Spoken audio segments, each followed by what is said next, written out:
Bill Cosby said that he was not going to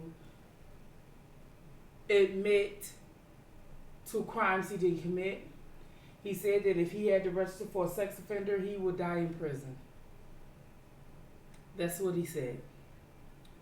He refused to take sex offender courses and admit that he's a sex offender, and you know how they want you to register and all that. He refused to do it. He would rather die fighting for his innocence than admit to something that he didn't do. I believe him. I don't just believe women. I'm just not going to just believe women. I'm not going to do that. I'm not. But I am emotional right now because we did this. Like, look, I screamed that black men were under attack. I've been doing that for a while now.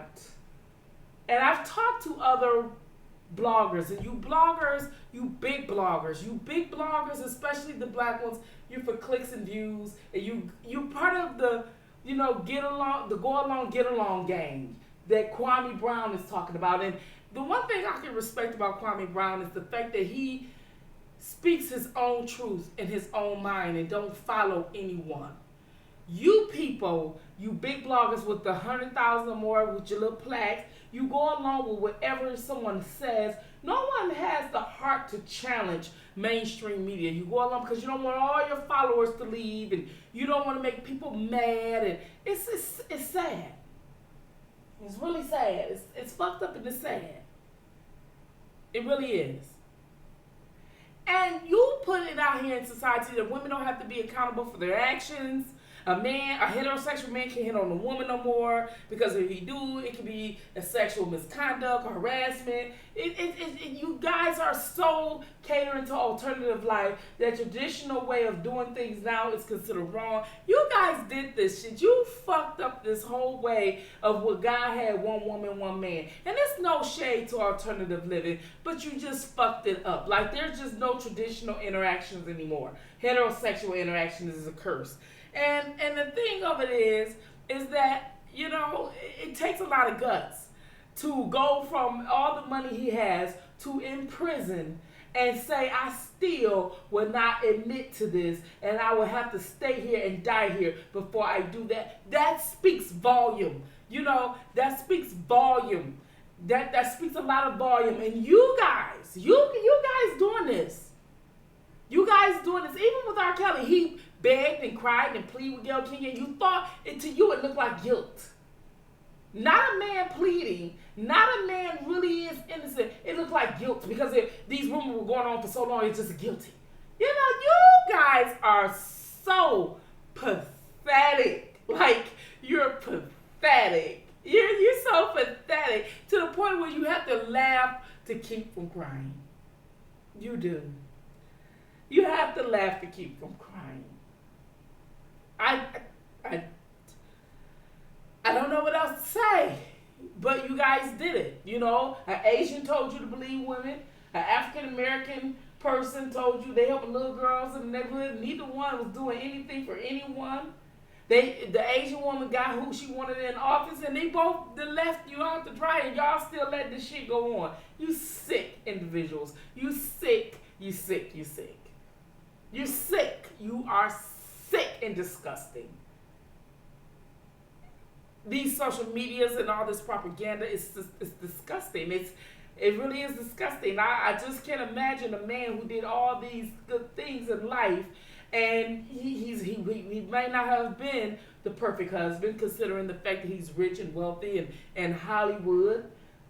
We're not going to even act as if women don't have sex for money, or not attracted to men with money. We're just going to pretend like that doesn't happen. We're going to pretend like groupies don't happen, right? We're going to pretend like this Hollywood sex, drugs, and rock and roll never happened either, because we just got to believe women now. And if they didn't want to after the fact, then oh well.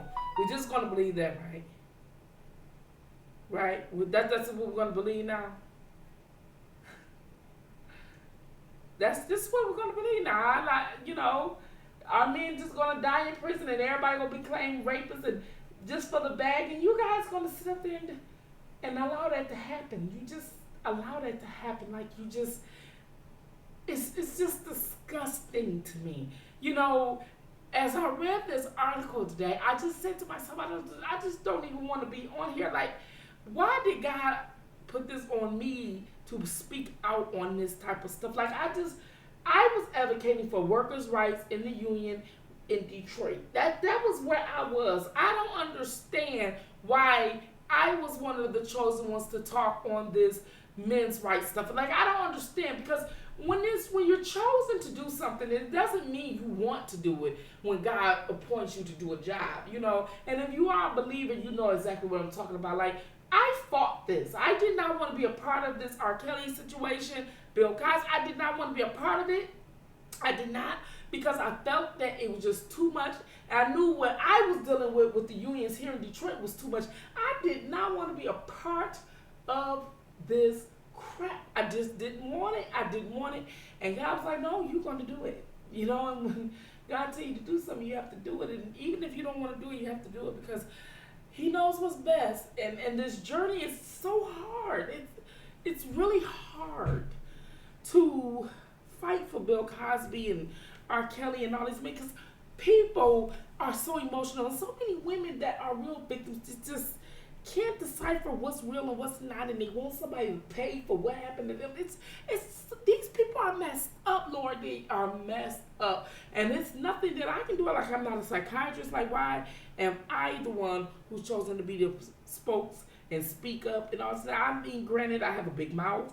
I'm not part of the go along, get along there. I would challenge anybody when the mainstream media telling everybody to think this way. I look the other opposite way. Like, I'm the one that's just the difficult one, the challenging one, the big mouth one, and all that. And I don't understand why I have to sit up there and deliver this stuff that society allowed to happen, because they allow an Asian and a woman from New York to con their asses of these fucking fake ass women liberation movement, to put this man and others alike in jail. I mean, you motherfuckers allowed this shit to happen. You allowed this to fucking happen. You allowed this to happen because you wouldn't stand up for nobody, and everybody who was accused of sexual assault, you had to believe. You just the stupidest damn people sometimes. And I just don't even mean to curse you out sometimes, but you're just so fucking shallow. You don't think, you don't use common sense.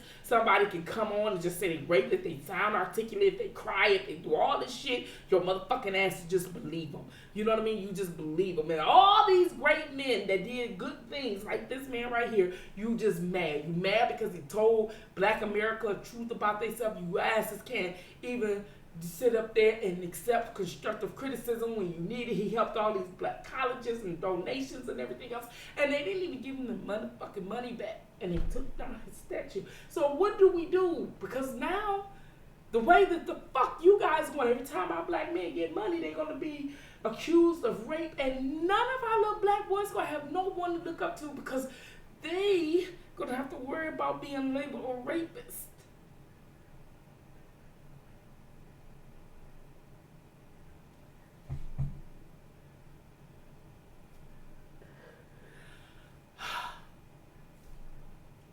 This was not the way this commentary was supposed to go. Not at all. Not at all.